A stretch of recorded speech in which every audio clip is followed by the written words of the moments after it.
The church doors slammed open so hard they echoed like a gunshot.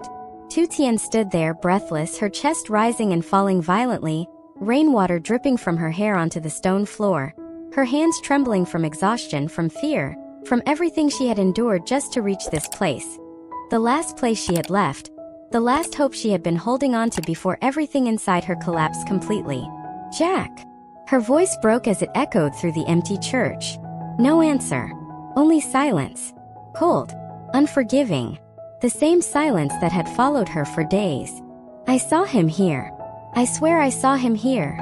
The old man outside had said that just minutes ago, pointing toward the church with uncertain eyes, as if he wasn't even sure himself, as if Jack had become more ghost than man. And yet here she was, because she had nothing else left to believe in. Her legs almost gave out as she stepped forward, her shoes scraping against the stone floor, each step heavier than the last, because this wasn't just about finding him anymore. It was about surviving the possibility that she wouldn't. "Jack, please." Her voice dropped to a whisper now, fragile, desperate. Still nothing. The candles flickered softly. The air was still. Too still. And then a shadow. Near the altar. Her breath stopped. Her eyes widened, because they're kneeling. Head lowered. Hands clenched together as if holding onto something invisible, was Jack. "Jack!" She rushed forward without thinking, her body moving before her mind could catch up, her hands reaching for him, grabbing his arm, pulling him back toward her like she was afraid he would disappear again if she let go. "Where have you been?" Her voice broke into something raw, almost unrecognizable. "Do you have any idea what I've been through?" He didn't respond, didn't resist, didn't even look at her. And that terrified her more than anything else. "I looked everywhere," she continued, her voice rising, tears spilling uncontrollably now. "I went to your company, your friends, every place you've ever been. No one knew anything. Do you know what that feels like?" Still silence. "Say something," she cried, shaking him slightly. Slowly, Jack lifted his head. And when she saw his eyes, she froze. Because they weren't empty. They were heavy, like someone carrying something too big to share. "You shouldn't be here," he said quietly. The words hit her like ice. "What?" she whispered. "You need to go back," he continued. "Now." Her grip tightened instantly. "No. Tien? No!" She shook her head, stepping closer, her eyes filled with pain and anger. "You don't get to disappear for days, leave me to deal with everything alone, and then tell me to just go back like nothing happened." Jack stood up slowly, still not touching her, still keeping distance. "Your mother," she continued, her voice shaking again. "She blames me for everything. She watches me, questions me, treats me like I'm the reason you're gone." Her breath hitched. "I couldn't stay there anymore." Jack closed his eyes for a moment, as if that hurt him too. But when he opened them, he still didn't move closer. "I sent our son away," she said. That made him react. His eyes snapped open. "What?" "I took him back to the village," she continued, her voice breaking again. "To the woman who raised me. He's safe." Jack's shoulders dropped slightly. Relief. Visible. Real. "Good," he said softly. That word was not what she expected. "Good," she repeated, disbelief filling her voice. "That's all you have to say?" She stepped closer again, forcing him to look at her. "Do you even realize what's happening to us?" she asked. "Or have you already decided to walk away without telling me?" Jack's jaw tightened, but he still didn't answer. And that silence broke something inside her. "Is there someone else?" she asked suddenly. The question came out before she could stop it. Sharp. Painful. Desperate. Jack looked at her. Directly. "No." "Then what is it?" she cried. Because there had to be something. There had to be a reason.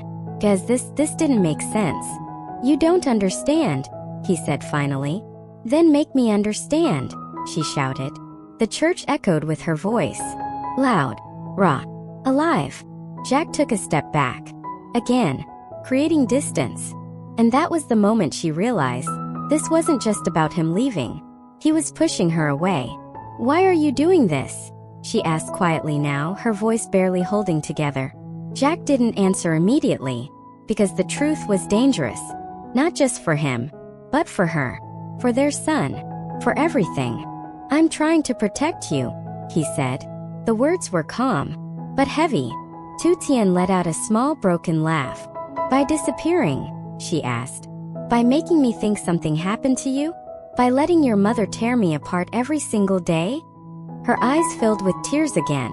That's not protection, Jack, that's abandonment. The word lingered. Sharp. Unforgiving. Jack's expression shifted slightly. Pain. But controlled.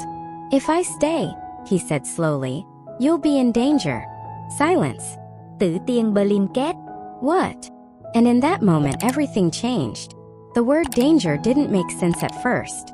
It just hung there in the air between them, heavy and unfamiliar, like something from a different life. Not the one they had built together.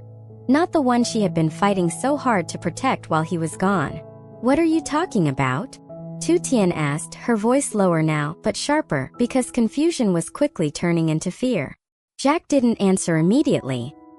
He turned slightly, looking toward the stained glass windows of the church, the colored light falling across his face in broken patterns, as if even the light couldn't stay whole around him. I didn't disappear, he said quietly. I stepped away. That's the same thing, she shot back instantly. To me it is. He closed his eyes briefly.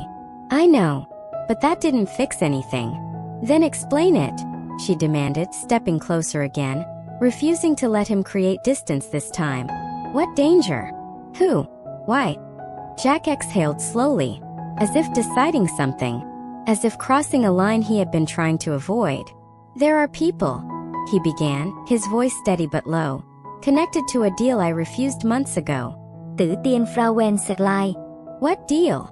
They wanted access to my company's logistics system, he continued. Not for business, for something illegal. Her expression changed instantly. And you said no. Yes. A simple answer. But the consequences were not. They didn't take it well, Jack added. Silence. The kind that comes when reality begins to shift. They started watching, he continued. At first I thought it was just pressure, intimidation. But then they got closer. Tu Tian's heart began to race. How close? Jack finally looked at her. Directly. Close enough to know where we live. Her breath caught. That's why, he continued, his voice tightening slightly. I had to leave. If they were watching me, they were watching you too. Tu Tian took a step back. Not from him, but from the weight of what he was saying.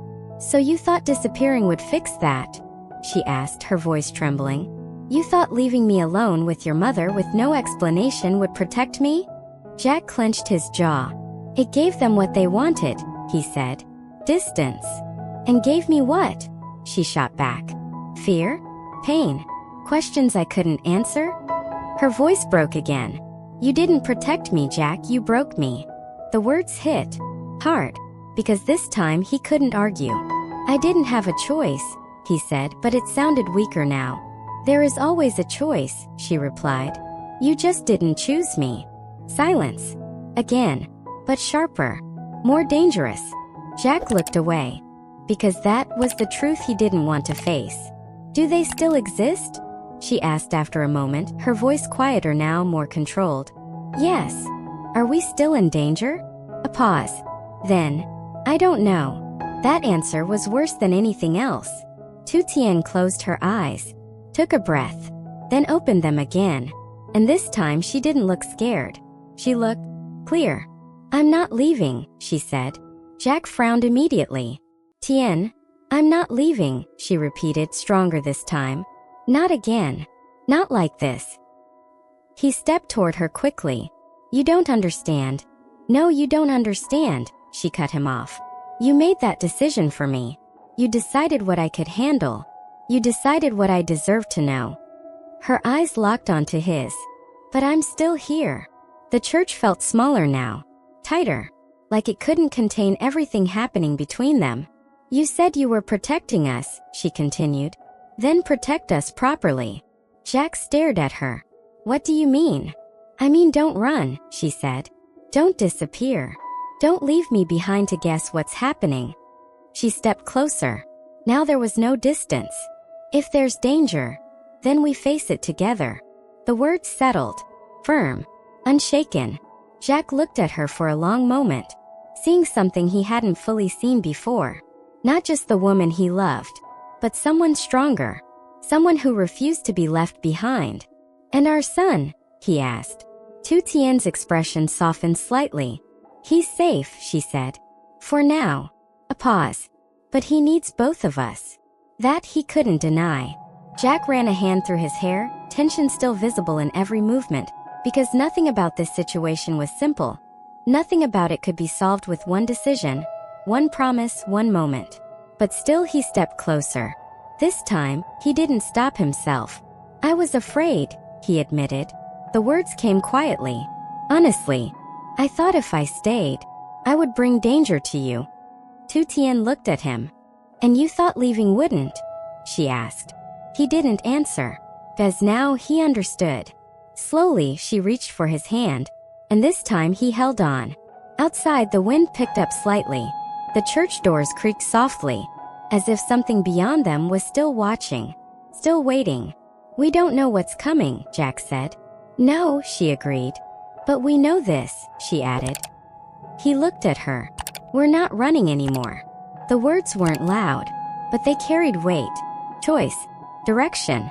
Jack nodded slowly, not because everything was solved, but because for the first time he wasn't facing it alone.